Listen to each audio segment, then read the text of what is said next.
Hi everyone, this is Meir. You know, doctors often tell us you need a cornea transplant. You need to do a surgery where we put material in your cornea to freeze it as if it's a continuous contact lens within your eyes. It's called cross-linking. You need a cataract surgery and there's nothing to do about it. And sometimes I laugh. When do doctors know what your vision really is? The 5 minutes that they examine you.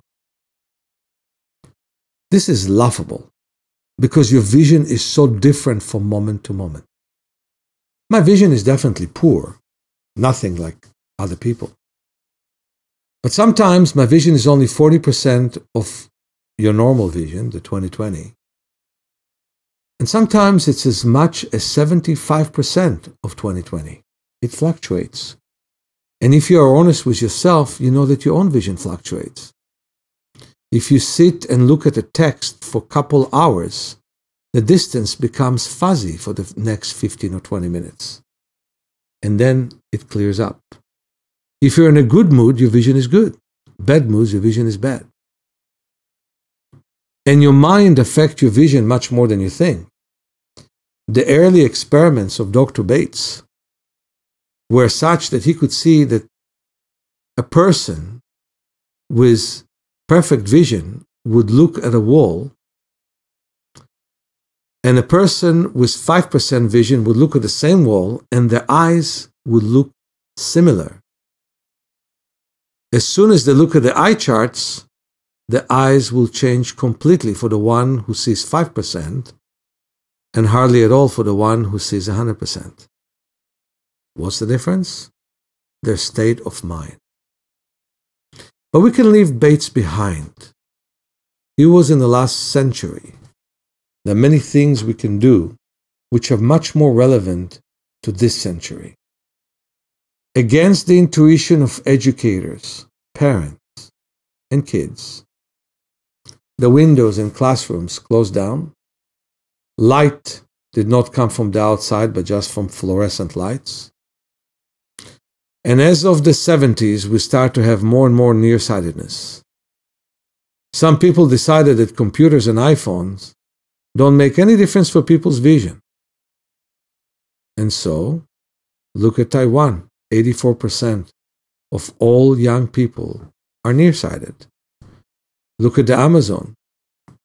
1% of all natives are nearsighted.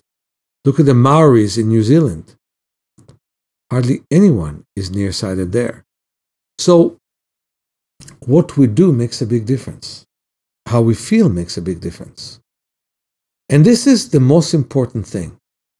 We were told that eyes cannot improve, but they really can. We were told that the cataract surgery is inevitable. And there are cases where I feel the same, but very few. Most of the time, we can definitely live with the cataract that we have.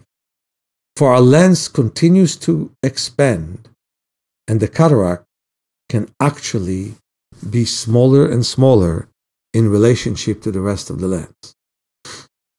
Many people say a retinal problem, cupping of the optic nerve, some destruction of peripheral cells, they'll get worse. I say they'll get better. So, whom do you want to believe? Me, after I overcame my blindness? Me, who saw a lady who came to me just the other week, as I'm recording this, with major corneal problem, who was told that her cornea must be replaced? A boy who came to me with poor vision and improved his vision with my work, who is being told he needs to do a special surgery for his cornea? Me, who was told he'll be blind for good, or I'll be blind for good for the rest of my life, and now can drive a car? For all the people who tell you your situation is doomed and irreplaceable. Look how expensive ophthalmology became. It costs so much to buy those machines that fix your retina once it detaches. It costs so much to treat competent surgeons who can do all that. Eventually, that's the real cost of medicine, regardless in which form we'll take it.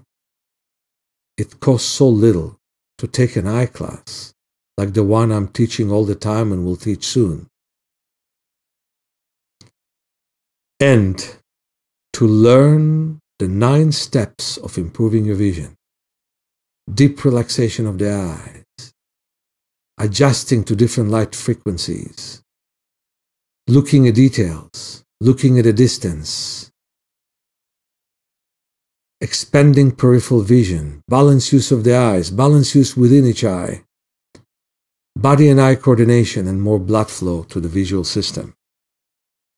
You learn that with my workshop and with my book, Vision for Life, and with my book coming, Awakening the Power of Self-Healing.